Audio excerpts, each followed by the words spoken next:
Boa noite para você de casa. Agora é o NTV News que está chegando. Chuva faz motorista perder controle do veículo na Avenida Fátima Porto. Carro capota e cai em ribanceira. Outro ocupante do veículo era um bebê de apenas 1 ano e 4 meses.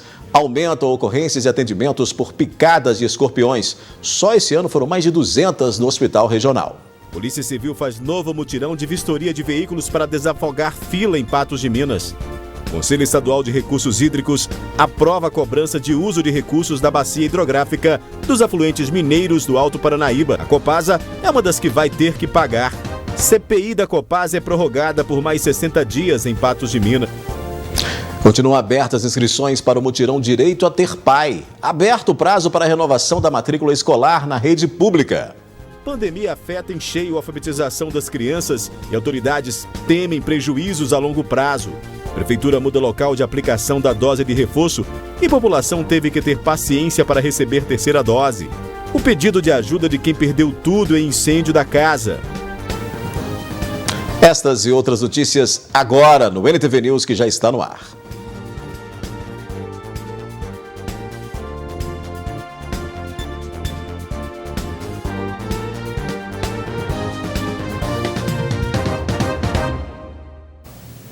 Choveu em pontos isolados em Patos de Minas nesta terça-feira. No prolongamento da Avenida Fátima Porto, pode ter sido isso a causa de um acidente. O motorista de um carro perdeu o controle e capotou. Ele levava o neto no veículo. O repórter Caio Machado tem mais informações. A informação é que um idoso de 59 anos foi buscar o neto de 1 ano e 4 meses para levar para casa e subindo aqui pelo prolongamento da Avenida Fátima Porto, perdeu o controle devido à chuva, derrapando, subindo aqui na calçada e descendo a ribanceira, capotando 4 vezes. Após o acidente, ele mesmo saiu do veículo, socorreu o neto e subiu. Enquanto ele subia, transeuntes que passavam pelo local acionaram o SAMU e os dois foram socorridos. O bebê sofreu apenas escoriações pelo corpo e o idoso deslocou o braço esquerdo e sofreu cortes superficiais no rosto. Eu sou o Caio Machado com imagens de Diego Braga. A temperatura esquenta mais e as chuvas começam quentes, né? Essas são as condições ideais para o aparecimento de escorpiões. E fique bem atento aos cuidados, viu? Só entre janeiro e setembro deste ano foram mais de 200 atendimentos no Hospital Regional em Patos de Minas. A Ivanês foi vítima de acidente envolvendo escorpiões. Ela foi picada pelo animal e teve que ser socorrida até o hospital regional para ser medicada. Foram dias sentindo dores na região da mão até que se recuperasse. Eu fui lavar as vasilhas, né? E a hora que eu peguei a bucha, que eu fui lavar o copo, eu sentia picada, sabe? E aí doeu muito. Aí eu já joguei o copo assim para o lado e já fui para casa do meu pai para pedir ajuda para ele, né? E aí ele veio ver e era um escorpião que estava dentro do copo. E aí a gente já foi para o hospital, né? Eu fui medicada, fiquei lá em observação por um período, né? E depois eu fui liberada. E assim, é um processo bastante doloroso, dói muito. Outras pessoas da família também foram vítimas e desde então ela se tornou mais preocupada com a limpeza do ambiente para evitar novos acidentes. Não ter entulho, lixo acumulado, sempre estou arredando as coisas, os móveis, né? Eu gosto bastante de planta, as plantas também, né? Para estar olhando, para se tiver, a gente tirar, né? Porque é muito perigoso. Em Patos de Minas, de janeiro até o dia 19 de setembro de 2021, o Hospital Regional registrou 201 atendimentos de incidentes com escorpiões. E os estoques de soro anti-escorpiônico está regular. A zoonoses de Patos de Minas também recebe em torno de 10 ocorrências por mês. O nosso hospital de referência aqui em Patos de Minas é o regional. Então, a partir do momento que sofreu um acidente, tem que procurar o hospital regional para atendimento médico. Aí ele vai determinar qual vai ser o protocolo de atendimento. Durante o ano todo a gente tem ocorrência, né? Mas a época de procriação é nesse período que vai aumentando a temperatura, próximo ao verão. Os mais encontrados são os escorpiões amarelos, mas há registros de outros também na cidade. Acionada a zoonoses, a equipe vai até a residência do morador orientá-lo. O principal cuidado é com os ralos abertos. além de manter o quintal limpo e evitar entulhos. O escorpião amarelo que a gente encontra mais é venenoso. Então a gente tem que tomar os cuidados, manter o ambiente, o quintal limpo, né? A gente passa as orientações a respeito de rede de esgoto aberta, né? De acúmulo de lixo, de entulhos, resto de madeira, resto de tijolos, de telhas, que são um ambiente propício ao abrigo do animal. Precisa ficar muito atento e manter esses ambientes limpos, né? Livres aí do aparecimento desses insetos, desses animais peçonhentos. Daqui a pouco aqui no News, Polícia Civil faz novo mutirão e vistoria veículos para desafogar fila em Patos de Minas. Aberto o prazo para renovação de matrícula escolar na rede pública e continuam abertas as inscrições para o mutirão Direito a Ter Pai. Na próxima quinta e sexta-feira, a Polícia Civil de Patos de Minas vai realizar um mutirão para vistoria de veículos. A medida é para agilizar a demanda represada.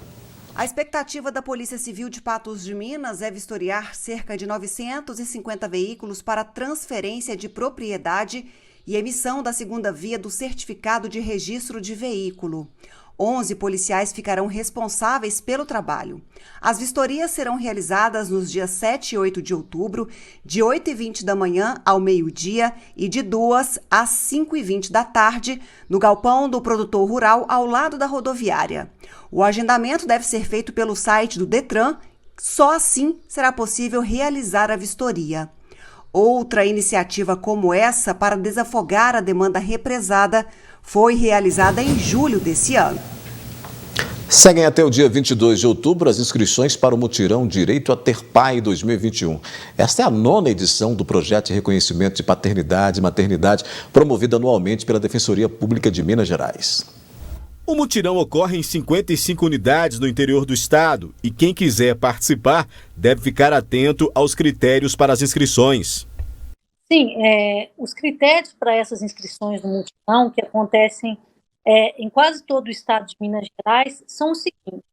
Aquelas pessoas que não tiverem os pais reconhecidos na sua certidão de nascimento, eles podem, munidos de certos documentos, que eu direi quais são eles podem comparecer até a sede da Defensoria Pública, nosso caso, da Defensoria Pública de Patos de Minas, localizada na Rua Padre Almir, número 1249. Eles têm que levar para a gente, para que possam fazer as suas certidões de nascimento, identidade e CPF. E também o endereço do suposto pai, ou seja, o endereço daquele pai que deverá ser realizado o exame de DNA. De posse desse endereço, nós da Defensoria iremos encaminhar uma notificação a esse suposto pai para que ele compareça ao laboratório credenciado e proceda ao coleta do exame para a realização do DNA. Também será feito de forma totalmente gratuita. Todo o serviço é gratuito e contempla, por exemplo, exames de DNA. Neste caso, a defensora pública Maísa Veloso explica que os participantes serão informados no momento do cadastro em qual laboratório serão realizados os exames. A partir do momento que eles fazem a inscrição, já lhe será definida a data e a qual laboratório que eles deverão se dirigir.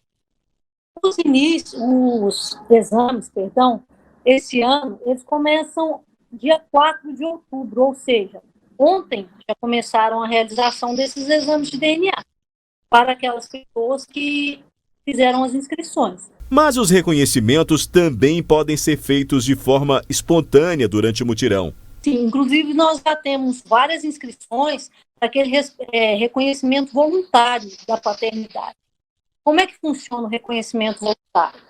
Aquele filho e aquele pai que decidem voluntariamente constar da certidão de nascimento do filho, eles podem fazer essa inscrição, a gente irá encaminhá-los ao cartório de registro civil e de lá eles já sairão com a sua certidão de nascimento em mãos. Dados do Conselho Nacional de Justiça, com base no último censo escolar de 2013, apontam que 5,5 milhões de crianças brasileiras estão sem o nome do pai na certidão de nascimento. Em Minas Gerais, segundo a Associação Nacional dos Registradores de Pessoas Naturais, mais de 7 mil bebês que nasceram neste ano não têm o pai na certidão. A adesão da Defensoria Pública a esse programa, né, e ela com certeza ela facilita a vida do cidadão, no nosso caso do cidadão cratense. Por quê? Às vezes as pessoas elas não vão ao cartório, elas não procuram fazer um exame de DNA por falta de condições financeiras. E a Defensoria Pública, como todos sabem, ela atua em prol do cidadão carente, sempre tentando suprir as necessidades daqueles que não têm condição de se manter e de ter. Os telefones da Defensoria Pública, para quem ainda tiver dúvidas, são 34 3823 4127, está aí na tela, né? E o 31 9843 0261. Vamos repetir? 34 3823 4127 e o 31 9843 0261.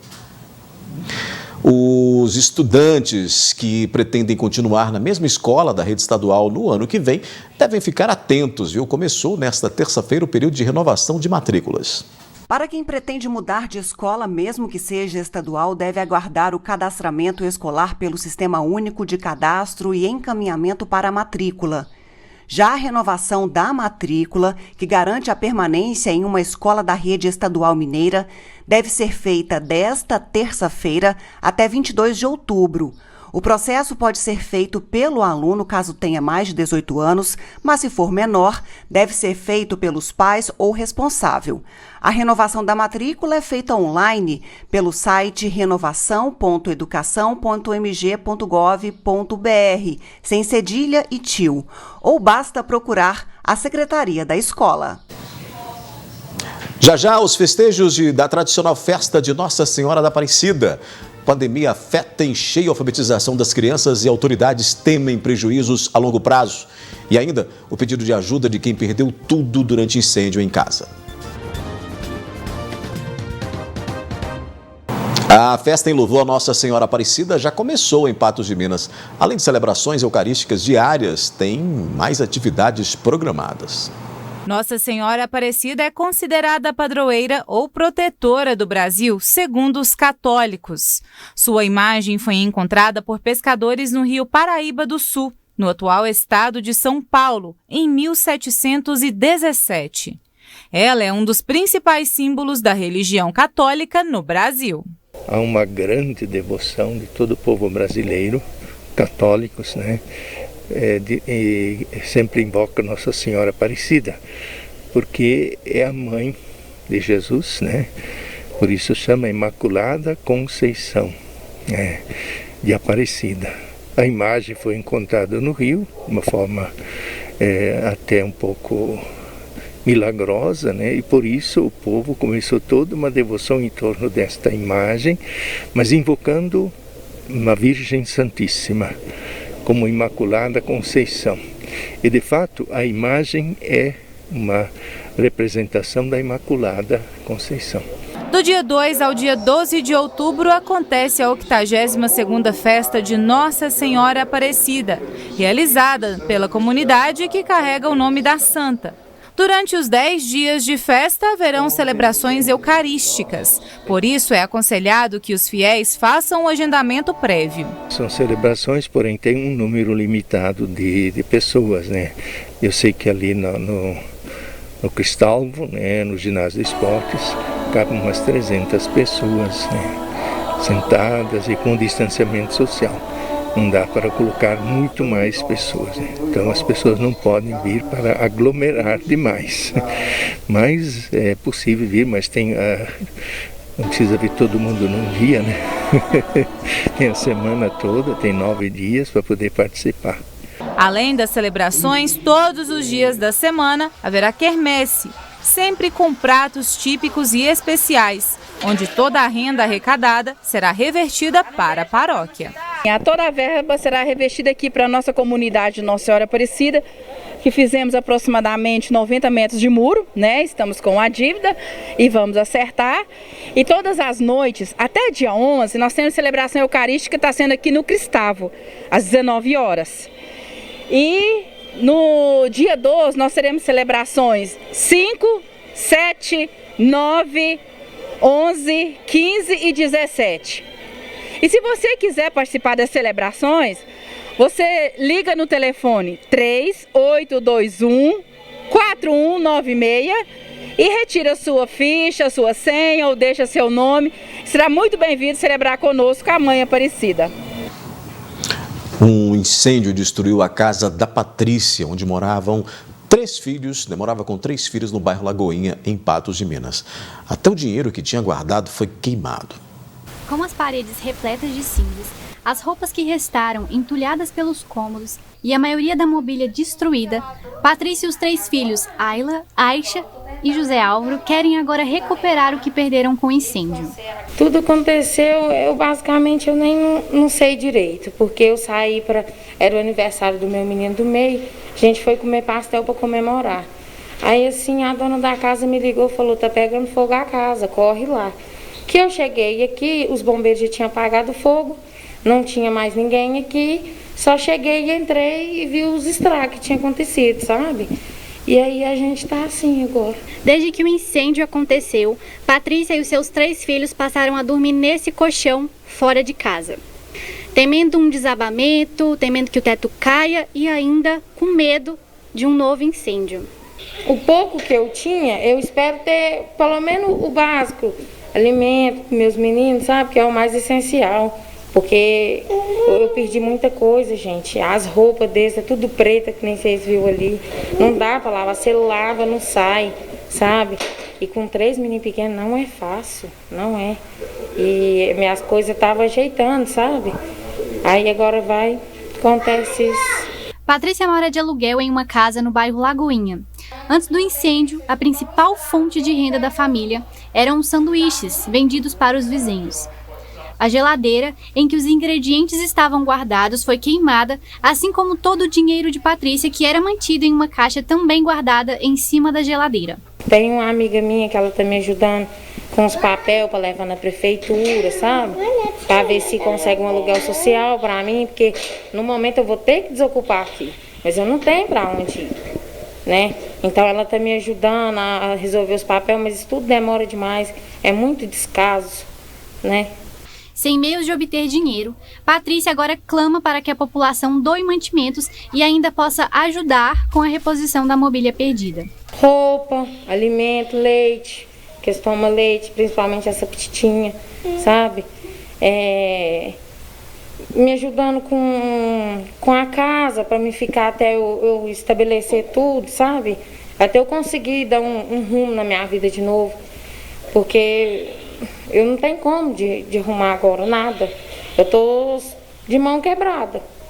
Interessados em colaborar com a família de Patrícia podem visitá-la na rua João Pessoa, número 116, no bairro Lagoinha, ou contatá-la pelo telefone 34 99804 7720.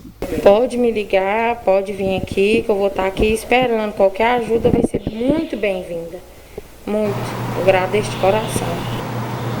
A pandemia afetou todo mundo, né? No universo da educação, o nível de aprendizado das crianças no ensino básico foi duramente prejudicado. A Organização das Nações Unidas até emitiu um novo alerta. Você deve se lembrar da Esther, uma menina de 7 aninhos e com muito bom gosto para a leitura. Gênero preferido? Fantasia. Ela leu as Crônicas de Nárnia com o pai, além de vários outros também do gênero. Só em 2020, a menina leu 58 livros. Orgulho para o papai, que foi um grande incentivo para que ela começasse com o hábito da leitura. Quando eu era pequenininha, eu vi meu pai e minha mãe lendo. E aí eu comecei a gostar, fui pegando os livros e comecei a ler. Eu e minha esposa, nós sempre gostamos de ler, né? E aí, desde que ela nasceu, os brinquedinhos que ela foi tendo, sempre tinha um livrinho ali, um mordedorzinho de livro, né? Algo assim, ela foi crescendo, a gente foi dando livros de figuras, de imagens. E a alfabetização dela começou em casa. Nós apresentando as letras, né, o som das letras. Entretanto, diferentemente do que ocorreu com a Esther, este não foi o resultado para muitas outras crianças no período da pandemia. Em relatório recente, a Organização das Nações Unidas, a ONU, alertou que quase 1 bilhão de crianças em todo o mundo correm o risco de perda da aprendizagem significativa devido a interrupções na frequência escolar durante a pandemia de Covid-19. E em muitos países, o sistema educacional está prestes a entrar em colapso, se outros fatores como mudanças climáticas e conflitos internos forem adicionados além da pandemia. Então, com a pandemia, realmente nós tivemos aí um reforço nesse prejuízo que já estava, né? Então, veio realmente instalar de uma forma maior e mais significativa, onde nós percebemos que os pré-requisitos para a alfabetização, eles ficaram muito prejudicados, né? E isso, quando a gente faz uma diagnose, né, dentro da escola ou até mesmo em consultório, a gente percebe que a criança teria capacidade para estar com o processo de alfabetização melhor, mais positivo, mas que o ambiente, né, reforçou de uma forma negativa, porque realmente os pais, os familiares, eles não tinham formação nem adequação, ambiente ou formação para lidar, né, com o que estava acontecendo, porque realmente foi novo no cenário mundial. O recurso para evitar que o aprendizado escolar fosse completamente paralisado foi o uso de tecnologias, como aparelhos celulares, computadores e o ambiente virtual na aplicação das disciplinas. Mas esse método não pode ser considerado de mesmo patamar que o ensino presencial, principalmente nos primeiros anos de alfabetização. Haviam pré-requisitos que não tinham sido estimulados adequadamente, não tinha sido trabalhado e veio, né, não tinha como através da tela, que é uma forma passiva de receber, né, e criança, principalmente no processo de alfabetização, precisa de memória sinestésica, precisa de movimento, precisa de interação com o outro, para conseguir perceber a ação e reação, né, do que ela está descobrindo, do que ela está aprendendo. E com as telas isso não acontece como aconteceria presencial, mas foi o que tínhamos para o momento, né? E eu acredito que talvez sem elas, talvez a gente não teria chegado nem no nível que nós estamos hoje, mesmo que não o desejado, né? Mas o que aconteceu em alguns casos é que essas não houve a supervisão, né, de um adulto ou de um responsável no manuseio, né, das telas. E isso sim reforça e prejudica. Então, aquelas crianças que tiveram assessoria, que foram monitoradas, que tiveram um suporte de um responsável, de certa forma foi melhor do que se não tivesse nada. Agora, com as crianças retornando aos espaços escolares, voltando à presencialidade, o jeito é avaliar o nível de aprendizado de cada aluno em particular e trabalhar o ensino a partir deste ponto. Esquerda, direita, esquema corporal, o que eu quero desenvolver? Eu tenho que ter uma proposta. Então, brincar só por brincar, não, né? E em casa, realmente, esse convívio, porque ele aconteceu de uma forma forçada, mas a gente sabe que não ficou organizado e planejado. Nós tivemos várias sugestões, e-books, né, muitas pedagogas falando de como brincar com as crianças na pandemia. Mas não é só na pandemia. Nós precisamos de uma constante brincadeira, a gente não precisa de um tempo grande do brincar, a gente precisa do brincar todos os dias. Isso a gente consegue dentro do carro, a gente consegue fazer alguns jogos à noite, jogos corporais, né? Conversar e entender quem é essa criança que a gente tem dentro de casa, conhecer e entender quem é esse aluno que voltou para nós agora. Isso, né? A seguir tem análise da notícia. Casos de Covid-19 diminuem mais em Patos de Minas. Prefeitura muda local de aplicação do reforço e população teve que ter paciência para receber a terceira dose. E CPI da Copasa é prorrogada por mais 60 dias em Patos de Minas. A Anvisa aprovou o novo teste diagnóstico para a Covid-19, desenvolvido por pesquisadores da UFMG, e o registro do exame foi publicado no Diário Oficial da União desta segunda-feira. O teste foi batizado de Kit ELISA Covid-19 IgG e é mais sensível para detectar o novo coronavírus do que os exames rápidos, o que aí evita, então, falsos negativos. A produção dos kits está a cargo da Biomanguinhos, da Fundação Oswaldo Cruz, vinculada ao Ministério da Saúde. A pesquisa da UFMG recebeu apoio da Rede Vírus, ligada ao Ministério da Ciência, Tecnologia e Informações, com R$10 milhões. A gente abrindo a análise da notícia de hoje, ao meu lado o apresentador Gui Boaventura, para a gente falar de diversos assuntos. Esse é um deles, para começarmos essa nossa análise. Boa noite, Gui. Boa noite para você, Odair. Boa noite ao nosso telespectador. Investir na tecnologia tem sempre essas questões, né? Investir na pesquisa, até porque a gente vivencia uma pandemia e essas pesquisas elas ganharam velocidade justamente pelo emprego do dinheiro, pelo emprego das grandes farmacêuticas, dos grandes laboratórios. Agora, quando a gente vê o UFMG desenvolvendo um produto como esse, é muito bacana. A gente fica muito feliz com uma universidade nossa, mineira, conseguindo produzir ou fazer um projeto como esse, né, Gui? Olha, e a Universidade Federal de Minas Gerais, ela está indo na contramão, né? O dinheiro que o Brasil investe hoje em pesquisa através das universidades, porque está aí a grande plataforma para pesquisa no mundo, são as universidades. São eles que são protagonistas das grandes pesquisas, a não ser os grandes laboratórios que também investem nisso, mas investem muito mais procurando o lado comercial da coisa. E as nossas universidades, elas sempre foram muito ativas, apesar da falta de dinheiro que sempre teve, e agora muito mais. Dinheiro que foi cortado das universidades no Brasil é um negócio assim absurdo. A falta de investimento no ensino no Brasil reflete aí nesse departamento, que é um departamento de pesquisa, que precisa ser fomentado, né? Nós temos aí grandes capacidades, nós exportamos pesquisadores em todas as áreas, nós exportamos cientistas em todas as áreas para o mundo todo e não valorizamos isso aqui, não damos a plataforma para que as pesquisas em qualquer segmento sejam feitas. É preciso que o Brasil acorde para isso, porque nós temos que descobrir, nós temos que ter patentes nossas, né, para valorizar o Brasil nessa área frente ao mundo, porque isso é uma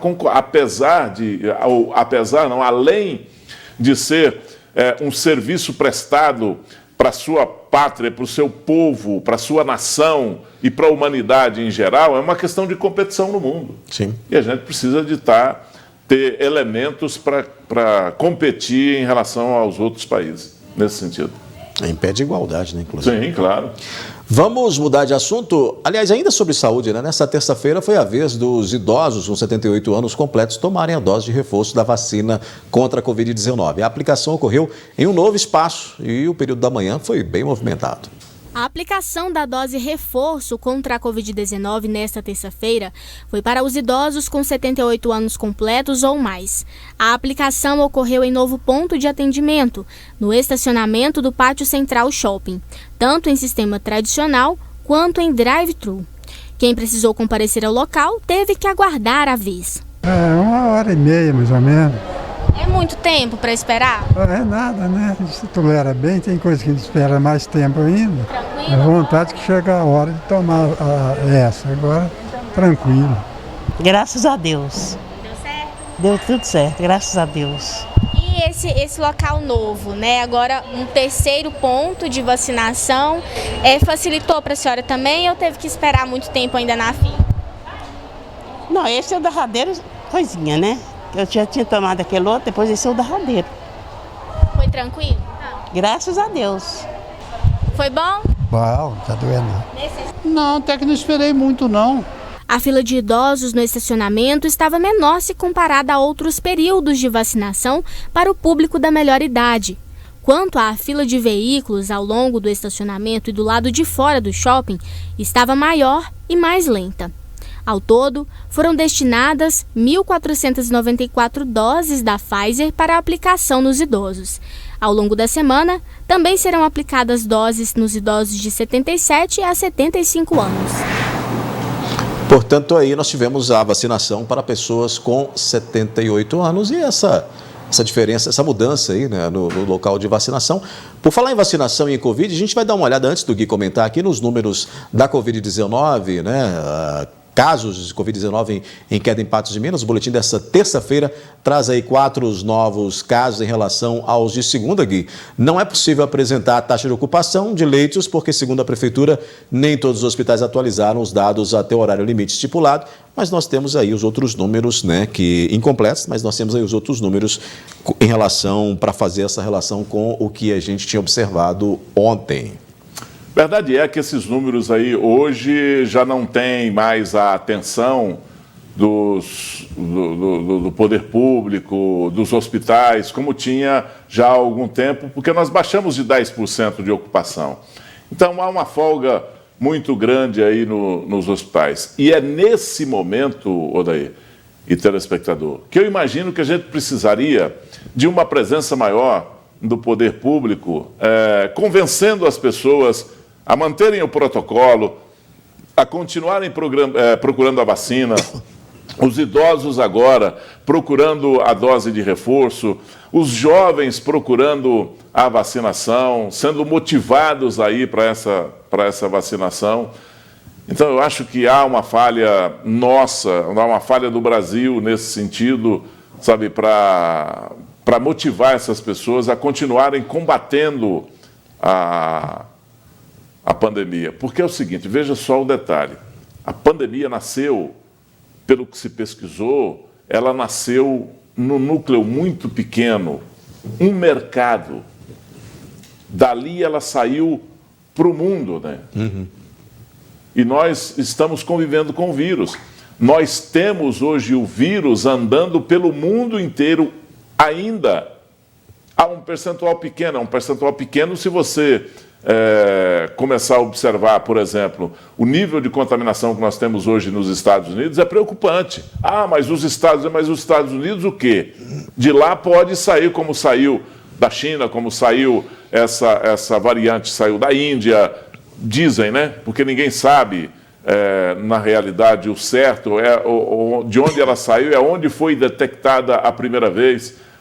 Essa é uma variante essa variante de Manaus, que foi detectada em Manaus e apareceu no Brasil inteiro. Então, esse é um momento de muita atenção, porque o vírus está aí. Nós ainda não tivemos o dia D, nós ainda não tivemos a rendição do coronavírus para a humanidade. E ele está aí em determinados locais dentro de uma letalidade, com um índice baixo de contaminação, e de repente ele pode explodir, como explodiu a primeira vez. Todo cuidado é preciso, é necessário uma vigilância, né? Vamos girar o assunto, Gui. Quem recebeu indevidamente o auxílio emergencial do governo federal foi notificado para devolver o dinheiro, viu? 650 mil pessoas receberam mensagens de SMS no celular, dessa vez do Ministério, né, deixa eu achar aqui a informação, Ministério da Cidadania, né, pelos números 28041 ou 28042. Em agosto, outros trabalhadores que receberam recursos de forma indevida por não se enquadrarem nos critérios do programa, ao declarar o imposto de renda, pessoa física, devolveram cerca de 40 milhões e 600 mil reais aos cofres públicos até agora. As restituições foram feitas aí por meio do pagamento de DARF em aberto. Agora, o que não pode é receber um auxílio destinado a pessoas com dificuldades indevidamente, né? Isso aqui não cabe no entendimento da gente, né? O que me preocupa porque é muito fácil você ter um foco e fazer um julgamento, né? Isso é corrupção. Isso de você receber na sua conta um dinheiro que não é seu e guardar para você esse dinheiro e querer usufruir desse dinheiro sem ele ser seu, é corrupção, principalmente se for dinheiro público. Outro detalhe, várias pessoas que não tinham necessidade ou várias pessoas que não tinham o direito requereram esse auxílio emergencial do governo federal para ficar com esse dinheiro, com esse auxílio aí. Agora, a gente fica apontando o dedo para meia dúzia de pessoas no Brasil e vem com um número desse aí, 650 mil pessoas com dinheiro que não é dele.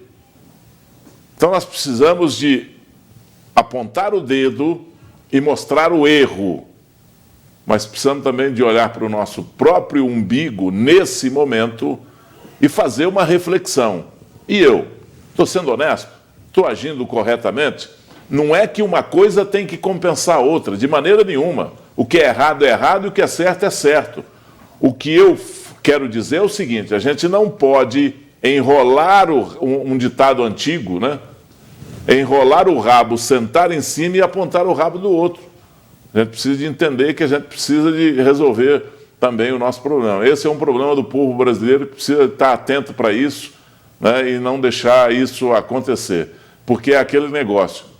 Ah, não pode estacionar ali, porque ali é o estacionamento. Não, mas eu estacionei 10 minutos. Não vale. O erro é o mesmo. Quando fura uma fila, quando se beneficia em cima do outro de maneira não correta, acha que é uma coisa pequena, mas é corrupção, é erro, está errado. E é nessas pequenas coisas que a gente precisa também ficar muito atento no nosso dia a dia, para depois a gente falar, não age corretamente, fulano não está agindo corretamente. Então, eu preciso também na minha vida ser correto. Nem sempre é possível, né? A gente roda o assunto. A CPI da Copasa, instaurada na Câmara Municipal de Patos de Minas, foi prorrogada, viu? Os membros da comissão terão mais 2 meses para concluir os trabalhos. A portaria com a prorrogação do prazo foi publicada nesta terça-feira. E segundo a presidente da CPI, Elizabeth Nascimento, é preciso ainda novas diligências, visitas e estudos para a finalização do relatório conclusivo. Mais prazo aí para essas análises, né? Eu acho que a CPI mastigou muito, sabe, determinadas coisas que não precisavam. Como nós comentamos aqui, a necessidade de trazer gente dos distritos para falar é prova técnica. O que a CPI precisa é prova técnica, tem que ir atrás de prova técnica. Ah, mas estão vindo aí provas ou dados da Arserge, da Acerge, né? Para ajudar. Quer dizer, é o gato vigiando a sardinha. Vai pegar prova do próprio governo para falar contra o próprio governo, porque ele é dono das duas, de uma entidade e de uma empresa. Então é preciso buscar prova, sabe? A CPI não tinha tempo para fazer prova técnica. E eu acho que isso vai ser o grande prejuízo da CPI. Sem essas provas técnicas, sem essas comprovações técnicas, laudos e perícias, não vai à frente essa CPI, não vai a lugar nenhum. Ela vai morrer no nascedouro. Ah, temos mais 2 meses. Aproveitem esses 2 meses para que essa CPI não morra no nascedouro, não nade e morra na praia. Muito bem. Vamos fazer uma parada rápida aqui no News. Ainda nessa edição, a gente mostra que depois da reportagem da NTV, idosa é atendida e não precisou amputar o pé, viu? E o Conselho Estadual de Recursos Hídricos aprova a cobrança de uso de recursos da bacia hidrográfica dos afluentes mineiros no Alto Paranaíba. A Copasa é uma das que vai ter que pagar. Deixa eu só fazer uma correção aqui com relação a uma matéria que a gente mostrou, do caso da Patrícia, que perdeu todos os móveis e a casa ficou danificada com um fogo intenso, né? E ela faz um pedido de ajuda aí para que as pessoas possam auxiliar nessa retomada da sua vida. E o telefone que a gente colocou na tela não era o da Patrícia. Então eu vou colocar aqui, vou falar para você aqui qual que é o telefone correto para que você possa ajudar a Patrícia, que teve a casa toda queimada, incendiada.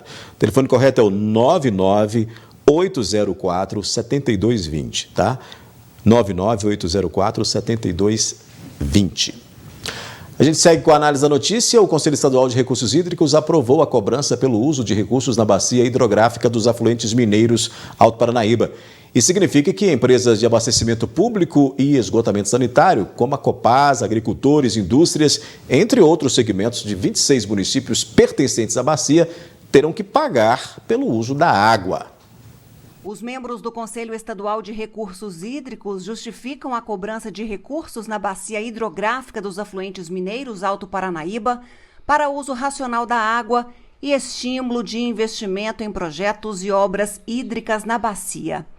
Entre os municípios que terão a cobrança implementada estão Carmo do Paranaíba, Coromandel, Cruzeiro da Fortaleza, Guimarães, Lagamar, Lagoa Formosa, Patos de Minas, Patrocínio, Presidente Olegário e Rio Paranaíba.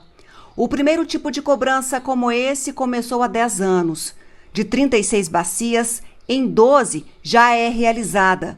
Nas demais, a implementação deve acontecer até 2023, conforme diretrizes do Conselho. Gui, essa decisão com essa questão de ter que realmente quem fez esse uso, de quem for a importância ter que pagar, ser penalizado e custear isso que diz aí, até porque nós temos aí situações semelhantes, né, com outras já vivenciadas no próprio Estado, né?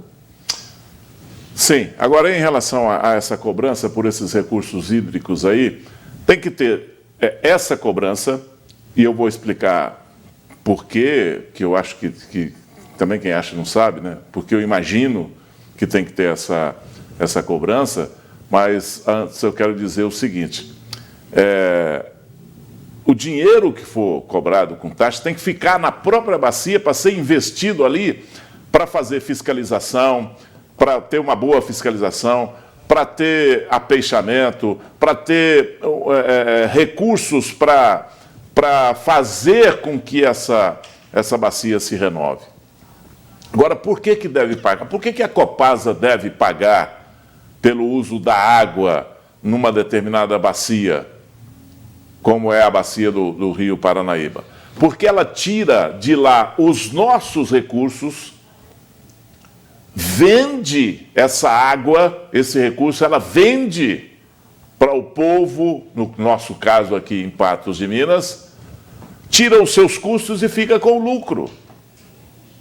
Qual é o investimento que ela faz no Rio Paranaíba, além de jogar esgoto cru dentro do rio, esgoto in natura dentro do rio? O que mais a Copasa faz para o Rio Paranaíba? Absolutamente nada.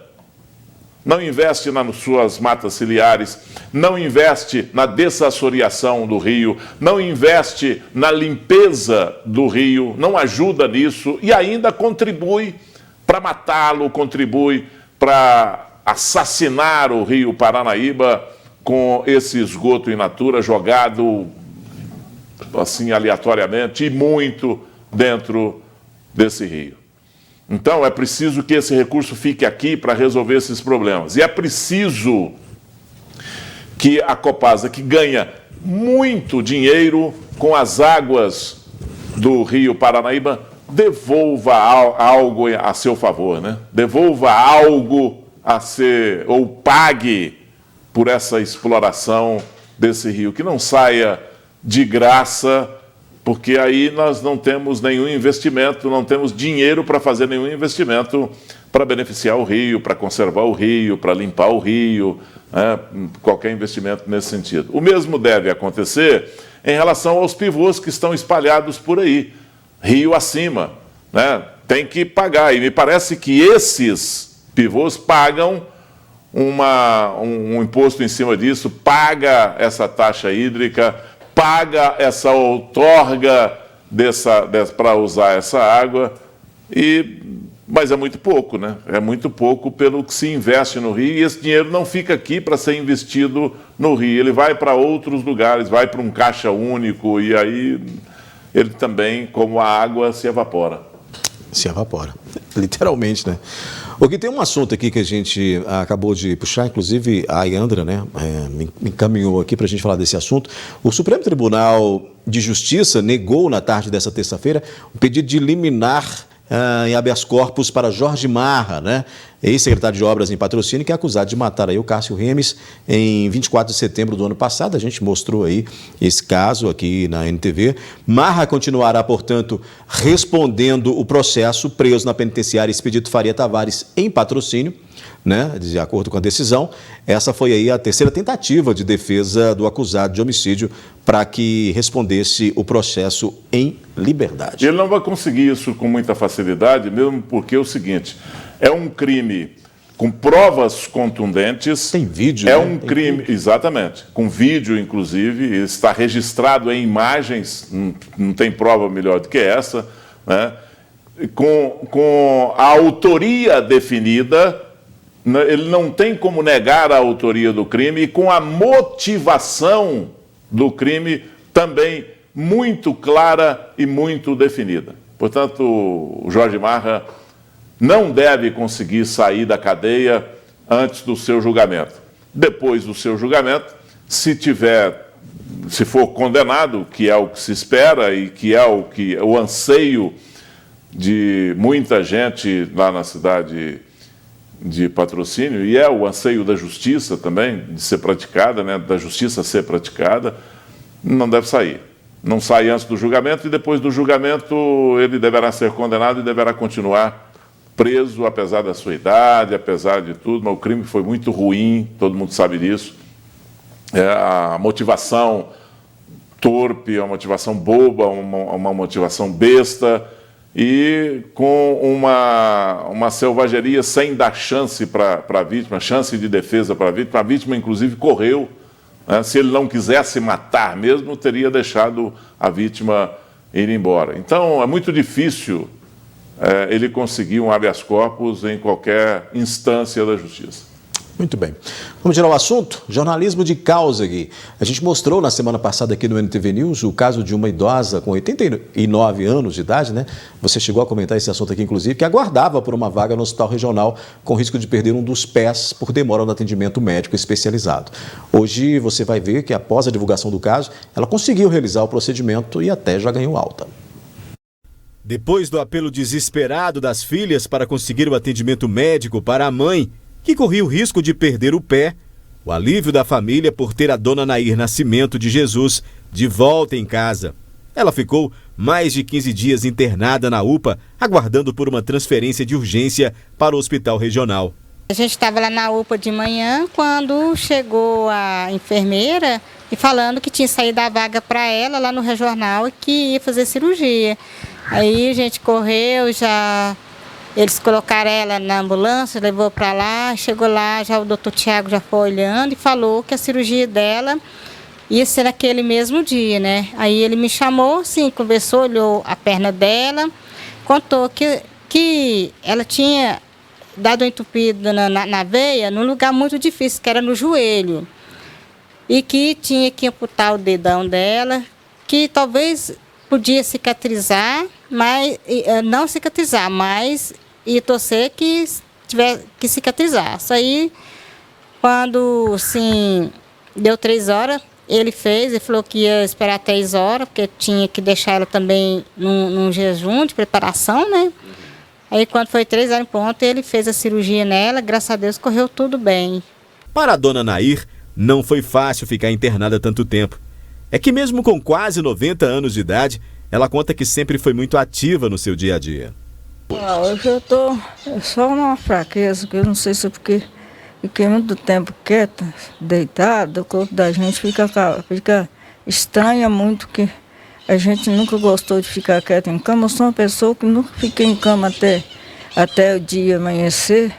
Agora, a família é só agradecimento pela melhora do quadro de saúde da mãe, que chegou a correr risco de um agravamento maior ainda do seu caso por causa da demora. Eu quero agradecer muito a ele, o doutor Tiago, as enfermeiras que cuidaram dela, o pessoal lá da UPA, que foram muito gente boa, tanto com ela como os outros que estão lá, que são todos idosos, que também estão esperando uma vaga, os médicos, até os guardas, porque todos foram muito gentis, muito educados.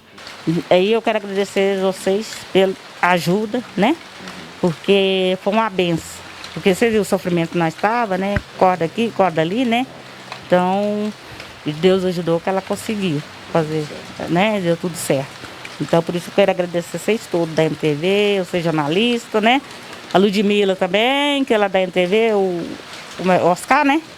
Então, a todos vocês que é jornalista e repórter. Quero agradecer vocês da MTV, que deu essa força, porque a gente não tinha mesmo condição e não sabia mais o que fazer. Porque foi uma coisa que pegou nós de surpresa, né? Graças a Deus, eu não achava que eu não ia ser tão merecedora das coisas que, graças a Deus, eu mereci. Mas eu sou muito devota, eu tenho muita devoção com o Senhor do Rosário, tenho muita devoção com os Três Reis e outros santos também, não é só esse também que a gente pensa e também que pede. O Gui, a dona Naí e toda a família, né? Claro, depois daquele... Porque foi desesperador, a gente mostrou aqui, né, a dificuldade dela, o risco. O dedo não teve jeito, o dedão o médico teve que realmente retirar, porque já não tinha mais como manter aquele dedo ali. Então a expectativa agora é que cicatrize bem, né, que não tenha outros problemas para o restante do pé, mas o procedimento foi realizado. E aí a gente fica feliz, né, de saber que essa nossa prestação de serviço conseguiu aí sensibilizar de alguma maneira para poder essa senhora ser atendida. Infelizmente ela teve que recorrer à imprensa para isso acontecer, porque a demora poderia causar um problema maior ainda, agravar ainda mais a situação que estava ali no pé dela já necrosando, né? É muita sorte aí para a dona Nair, que ela se recupere bem, né? Agora, virando essa página, porque infelizmente nós aqui, com o nosso departamento de jornalismo, com a nossa programação, com os programas, com os jornais, nós temos essa causa que é de ajudar o povo e praticamos o jornalismo de resultado, que é de ir atrás e buscar o resultado de um determinado assunto, de uma determinada demanda. Infelizmente, eu tenho que dizer o seguinte, Odair. A dona Nair, a gente vira a página, você sabe por quê? Porque tem uma página seguinte, logo, logo vai aparecer uma outra história que vai ser causa nossa, de novo, e nós vamos continuar lutando pelas pessoas. O papel é esse, o desafio vai ser sempre esse, né? Dar voz às pessoas. Gui, com essa a gente encerra a nossa análise da notícia e amanhã a gente se encontra. Boa noite ao nosso telespectador. Boa noite a todos, obrigado pela companhia e até amanhã.